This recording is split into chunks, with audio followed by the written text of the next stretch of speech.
has said that seniors are being taxed out of their homes. I think we've certainly read stories about that. Grocery tax relief, well, we've heard that before. And good question on, is there a possibility of having a Prop 13 type bill or law in Idaho for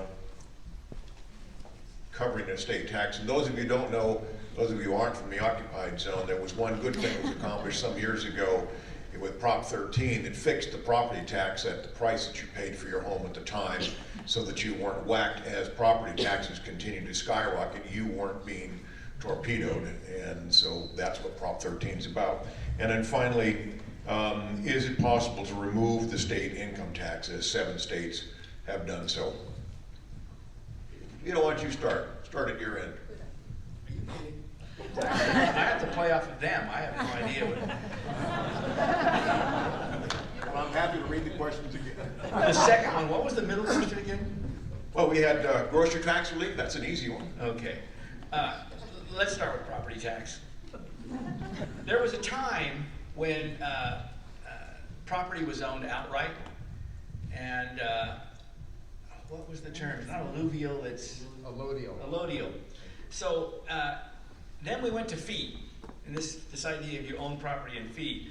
We Representative Barbara Ehart got up last year and complained about how she did not own her property, even though it was completely paid off, because her tax burden was so high. When I first took over the Sunshine Trader, one of the individuals that was there all the time had to sell his $1 million property. It wasn't $1 million when he bought it, but it had a lake view. And he was taxed out of his home. So there's no question but that the injustices are built into the system. A limit on property taxes not increasing if you don't sell the house, that's not unreasonable. But again, the structure of local governments, schools, counties, the rest of it, is how much do we need? We're going to take it. How reasonable is that? Well, I guess if you're a bureaucrat working, to increase the services for the people, then I guess it's a good idea. So it's complex. When we start talking about how to peel out exemptions, you start with exemptions. Look what we've done with sales tax. You start with exemptions, and pretty soon they're so numerous they fill the volume. So these things have got to be addressed in tandem, and that is part of the problem.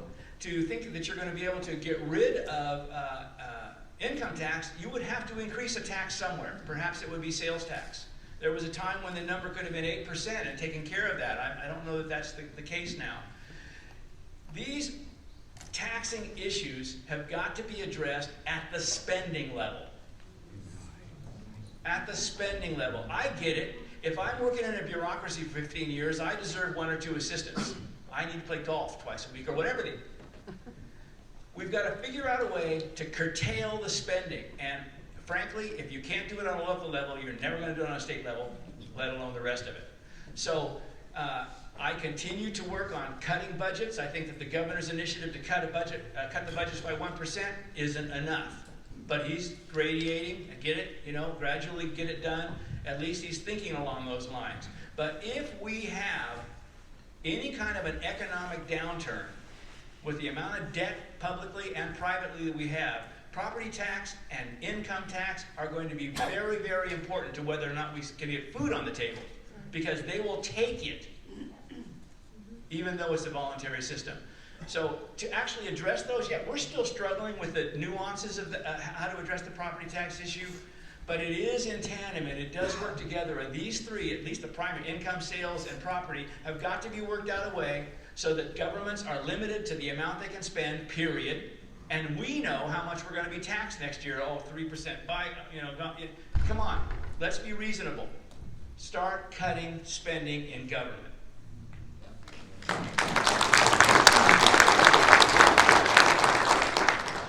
I'll start with grocery tax. I think all of us have voted to eliminate it, and I'm still for eliminating it. I know the governor had spoken recently about eliminating it, or if education could meet all his goals, and then partially eliminating some of it, reducing it. On the property tax issue, I know both the House and the Senate are working on it. In fact, the chairman of our local government tax is almost full time on trying to find some solutions. And I understand the House introduced a few bills, and I'd like to come back to me because I haven't heard what the bills were, but also, one of the things I think we might have too many, what do we have, 40-some taxing districts? Combine those is one thing I had thought of. I'd probably get more emails and calls about reducing property taxes from senior citizens getting taxed out of their places. And we got to do something about it. We need and talked about it long enough. And anyway, I'm going to pass that, but I'd like to come back. Okay, I think I'll take the easiest one first as well. Grocery tax. Actually, it was a bill introduced, and it made sense to me, basically, to increase the personal exemption for the grocery tax credit on your taxes. I think it was $140 or something, which they said would actually mean that every person in the state of Idaho, every resident that filed an income tax form here, would not pay grocery tax, a tax on groceries. So. The reality was that would cost $45 million. That would take $45 million out of the revenue for the state. But in the recently passed legislation about internet sales tax, currently we get about $7 million a month, which would be about $85 million a year. So actually, the state would still be able to do that and still have the a revenue increase because of those taxes. So actually, I could go for that. It does allow the people to come here. We have a lot of people who are all aware of that to come here for the summer months and things, and they would still pay a tax on groceries. And frankly, I'm not concerned about that. So I think it would be okay. The property taxes are an interesting issue. Years ago, when there was a time, Coeur d'Alene got discovered for a while, and property values went up dramatically, and there were seniors being taxed off their property.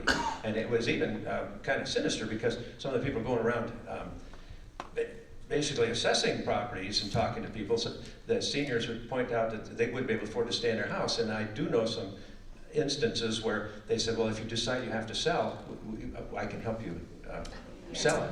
And so, I mean, that's just really tragic that people would prey on those folks like that.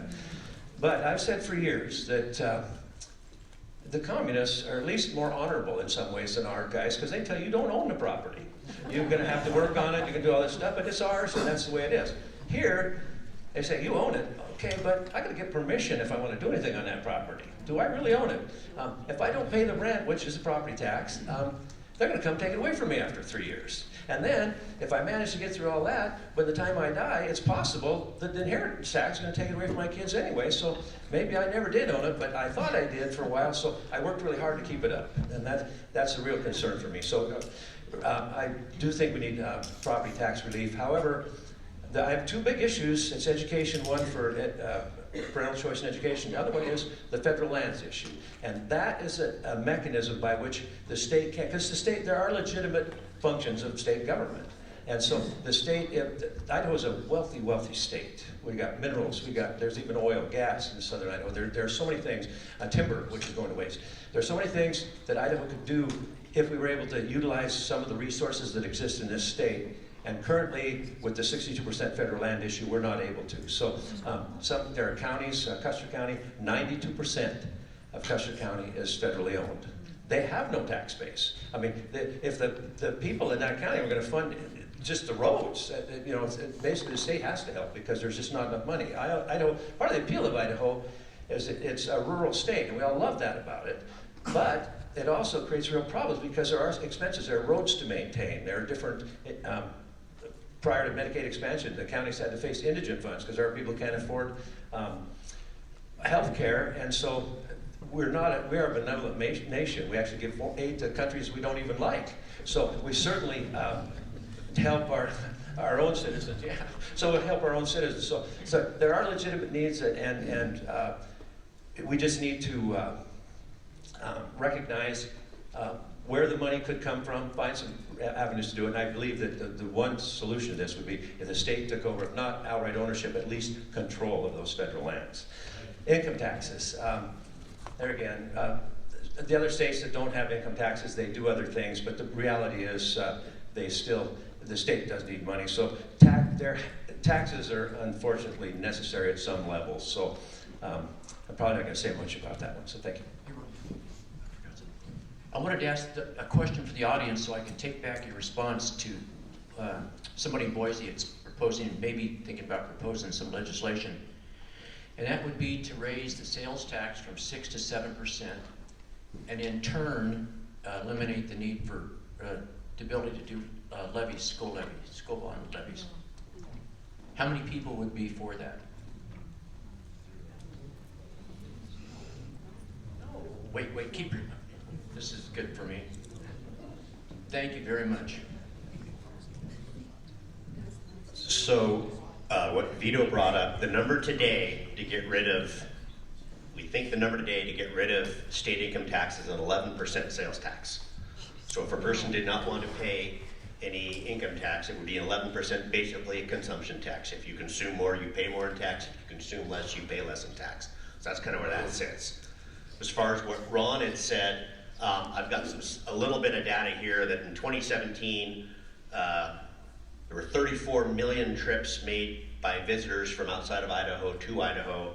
They spent $3.3 billion in 2017. A little over $1 billion was food and stores. So there is a tremendous amount of money coming in from people who do not pay any taxes in Idaho, who use the services that we taxpayers provide. And some would say that's a good way to have people have skin in the game. Idaho's a skin in the game state. So that is some hard data on that grocery tax part of it. The interesting things that went on this week in Rev and Tax, where we passed we introduced to have a hearing on a few bills. One of them, Chairman Harris of State Affairs, discussed modifying how the counties deal with foregone taxes, i.e. if a county can take 3%, but they choose to take 2%, that 1% can be put in a foregone account to be used at a later date. It cannot be used also. They can choose not to do so. Chairman Harris brought up, in an interest of transparency, that you would have to have a resolution passed with public input to say we are going to either not put money into the foregone account, or we're going to choose to put money into the foregone account so that the general public has the ability to know more easily what goes on.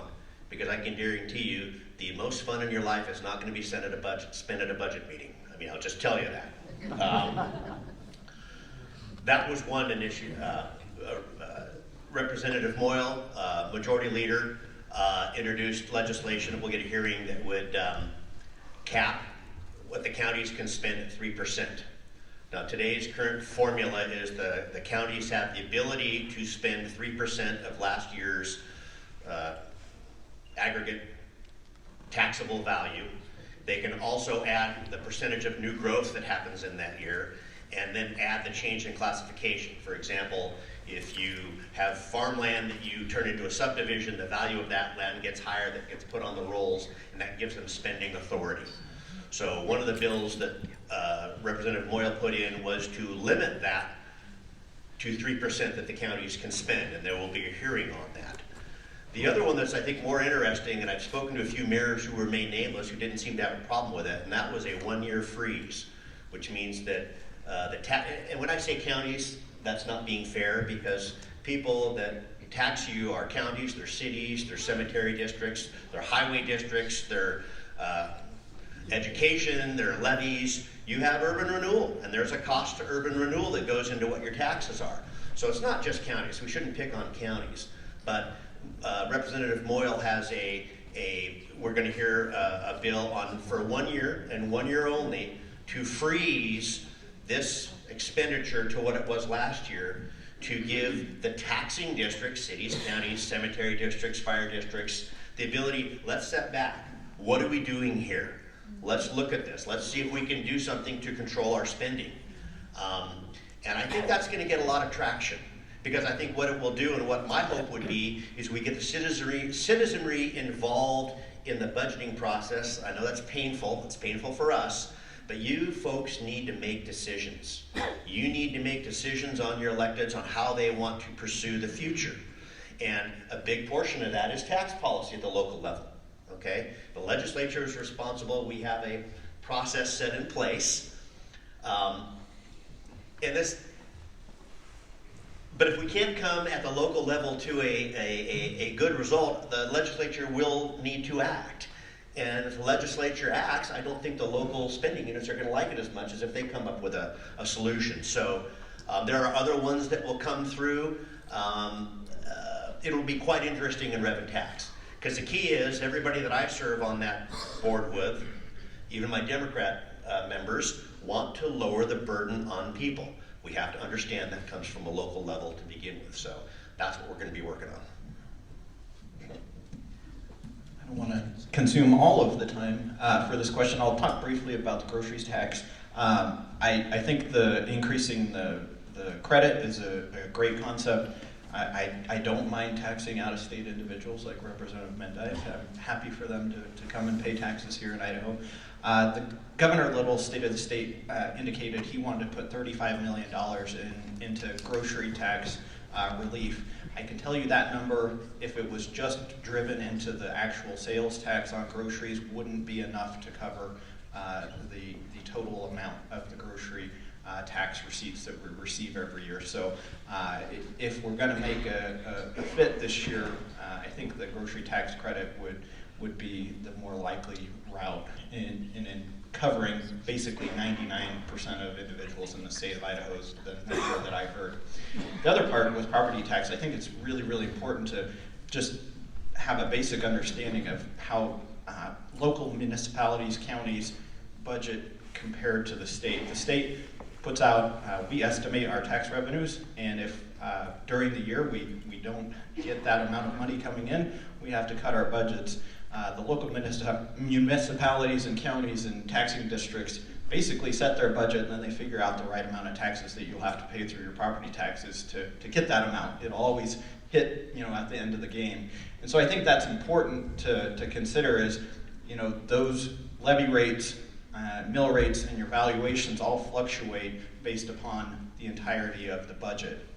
And so it's largely driven on budget growth.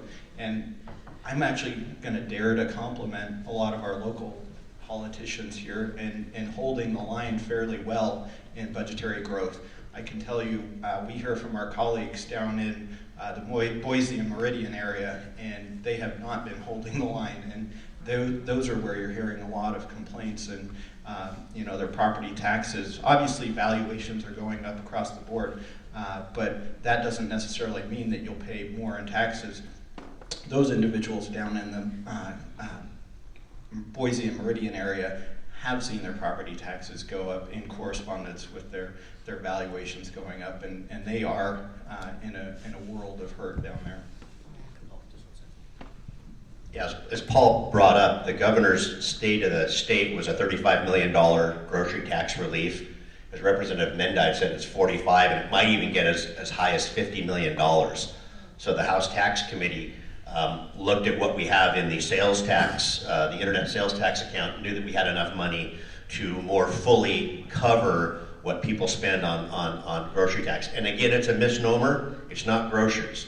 Grocery tax is really a food tax and not a prepared food tax.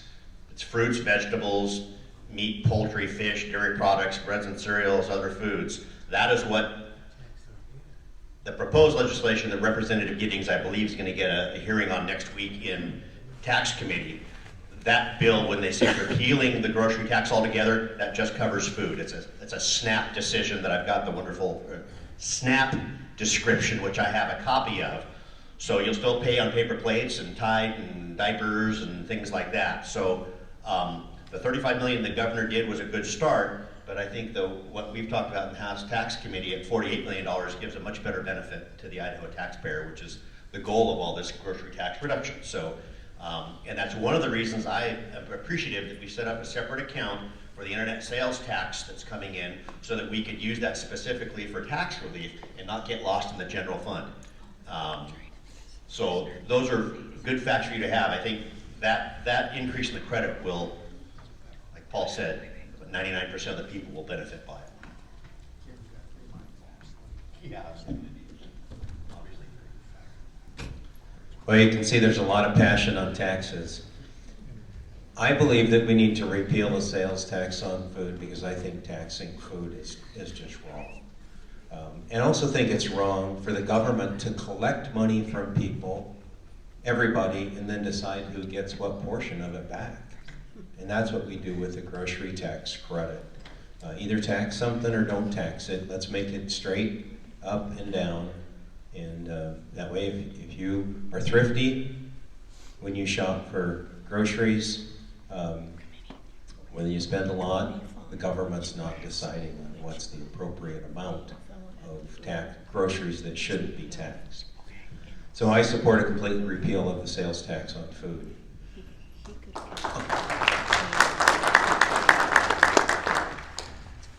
As far as property taxes go,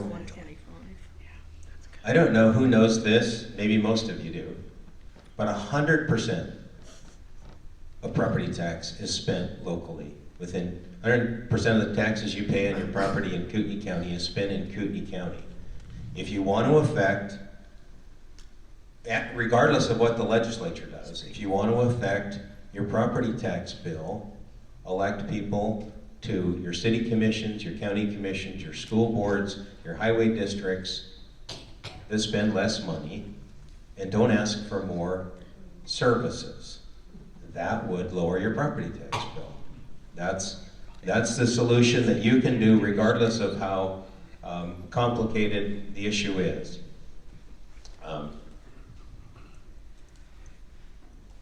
I want to ask another poll, and I'm not sure if the number is the same or we have Representative Addis and I are maybe confused on the 11%. My understanding was that if you have 11% sales tax, you could eliminate property taxes altogether for everybody in this state. I'm curious if people would support that as a solution to eliminating the property tax so you would finally own your own home. If you would, raise your hand. I think he said that would eliminate the state income tax, not property tax. That's what he said, yes. But my understanding of are you talking about Representative Monk's legislation? Yeah, he mentioned getting rid of income tax he told me it was 11%. Okay, so maybe that is not the correct number, but it's going to be close because in Idaho, of all the revenues that are generated in Idaho from taxes, it is almost a third property tax, a third income tax, and a third sales tax. To answer the question of getting rid of the income tax, I have a son that lives in Texas. He pays no sales tax. He pays almost $5,000 a year in property taxes on a house that's worth about $200,000. So even in these other states, that money is collected somewhere. Idaho is in the bottom 5 in spending per capita of all the states in the United States. And then the one question I don't think has been answered yet is about seniors' property taxes. And again, these are all partial solutions. I personally think that if we could get rid of the property tax altogether, that would be the best solution, even if it did require raising sales tax. But a partial solution, and one that I would support, is if you are, and I would tie it to 65. I would tie it to I think the Social Security retirement age is creeps up a little bit, and I think we need to do that because most of us are living longer. But we'll just use 65 because it's an age everybody understands. But if you're 65 and have lived in your home for 10 years, 10 consecutive years, your property taxes would never go up again as long as you occupy that home. And that's something that I could support in a temporary relief till we get a long-term solution to our property tax issues.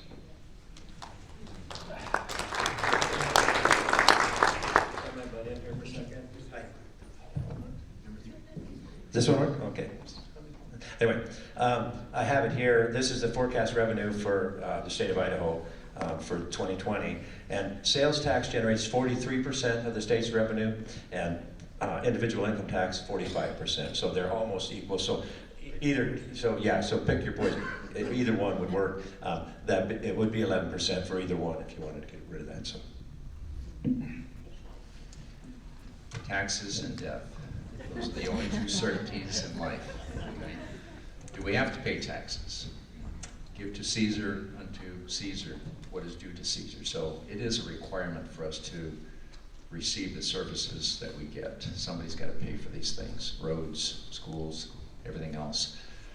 I'd like to look at the tax situation from a higher level. First of all, I first agree that taxing older citizens that are on a fixed income and cannot go out into the workforce and get a higher paying wage, and then the retirement funds that they have received and saved for their whole life are decreasing in value. That is really a crime, to put them out on the street where we ask them to pay higher taxes than what they did on their mortgage payments when they first bought the house. That's an absolute crime, in my opinion. So along those lines, let me first tell you that I'm an oddball in the House and in the legislature. A lot of you already know that, but I'll tell you the reason I think I am. I'm an engineer, as is my comrade here, Steve Vick, and I believe there's only colleague, what did I say, comrade? Comrade Wisniewski. All right. Freudian slip. My parents would roll over in their grave if they didn't say that. My colleague, and one other Senator Jim Woodward, who's also a freshman this year from Bonner County. As an engineer, we are trained to look at root cause failure analysis. In other words, what is really driving the problem that we're trying to find a solution to? And if we don't find the real problem, all we're doing is fixing symptoms, and I think that's what we're trying to do at the state level. We've just been brought up that way because the real problem, in my opinion, has just been accepted without question, and we just move on from it. Let me give an example. You go to the doctor and you have a severe headache, and they're periodic headaches, it's not just a one-time thing. He examines you and he gives you some pain medication. So you go home, you take the pain medication. Is that really fixing the problem? Has he analyzed what the problem is? He's alleviating the symptoms so you no longer have the pain, but when you go off that medication, in many cases, you're in worse condition than you were before because you've never had the underlying cause of the problem analyzed and attempted to be mediated. Now, let me give you an example to my lead up here. If the U.S. Dairyman Council got together and agreed in secret to add 1% more water every year to your milk supply, you'd never notice it. It's not hurting anybody. Who cares? It's just a mild dilution. What happens after 10 years? It's compounded. You're down 12%. You're only getting 88% of what you want. Now, the analogy I'm trying to make here is that since 1913 and the Federal Reserve Act, we have been brainwashed into thinking that the Federal Reserve is doing a good job to protect our interests by only inflating our money supply by 2%. They're stealing 2% of your value, your purchasing value, every year, and we're thinking they're doing a good job if they keep it down below 2%. Okay, so since 1913, we've lost 97% of our purchasing power. That's what's killing our seniors. They're being given money by the federal government who says the cost of living is not going up, which is a lie, and we keep inflating. So the wages go up, the cost of living goes up faster, and we've become a slave nation because we have been robbed of our purchasing power. And then on top of that, we're expected to pay taxes on our wages, which is not income. And I won't go any further than that for obvious reasons. So until we get those top level issues fixed, and we have to first understand that there is a problem before we can fix a problem, okay? So until we get that fixed, all we're doing down here is trying to roll the marbles around and see where they finally wind up. So that's what I would like to get as an educational program, is to understand that we're being cheated out of our money, which is basically a weights and measures issue, just like diluting gasoline or milk or anything else. Did you know that in 1900, when you look at property values of Kootenai County. You could buy an acre of land anywhere here in the county for less than it would cost you to buy a cubic yard of dirt down at your garden supply place. Now, what has caused that? Is it the money coming in from California? No, it's the dilution of your purchasing power. So please think about that when you think about taxes.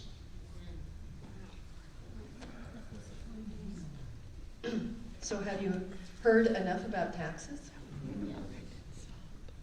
I'm going to take a little twist on this. It's still about taxes, but it's about how we are paying as a state for the 10% that we're responsible for to pay for Medicaid expansion. And there's a lot of misinformation going around from the Democrat Party, especially Reclaim Idaho people, that the legislature, first of all, the fears are that we're not going to fully fund Medicaid expansion, which is not true, and no one is talking about not funding it. However, the Democrats want to provide that fear factor, and they're saying this will cause your property taxes to go up because of funding Medicaid, because the evil state is telling the counties that they must chip in, or any version of that word, they must pay for the 10% that the state will be required to pay. And that's not true either. So let me just quickly go through some areas to clear up that misconception. First of all, right now, just so you know, right now, as of this week or last week, the total enrollment in Medicaid expansion is basically 58,000 people have enrolled, they've signed up. The expectation was 91,000. So we are far below that, and that's a good thing. And I think it's a reflection of the economy, because more people have jobs now. And so I think it's a very important balance that we not look at all of these proposed tax policies that we've been hearing. We have to look at what each policy will do in its impact on business and jobs, because otherwise we might be saving people some money on their tax bill, and I'm not against doing that, cutting taxes, but we have to be careful where we shift the taxes so that we're not putting a heavy burden on businesses and jobs, so that people in these categories that are right next to the poverty level can still have jobs and pay for their own health care and not be on a government entitlement. So what the state is doing with the taxes in order to help fund Medicaid, and it's helping fund Medicaid, it's not paying for the whole amount of the 10%. There's state money that is given to each county for the indigent fund. And that has historically been how the counties help people who have health care problems and cannot pay for them. It's basically a loan program that the counties offer a loan. People have to fill out an extensive application and qualify for this loan to cover their health care costs if they can't pay for their own. And the counties then, over time, and it's a lovely, very, very benevolent system, because there's no interest and there are no carrying costs, and they take it out a number of years that these people can make small payments to pay back what they owe the county for their health care problem that was funded, or the loan was from the county. That's the indigent fund. Some counties are better than others about getting people to pay it back. You can be happy that Kootenai County is the best at getting people to pay it back, so that's wonderful. That indigent money, because of Medicaid expansion, most of the people that are on access the indigent fund will be on Medicaid expansion, or they will qualify for Medicaid expansion.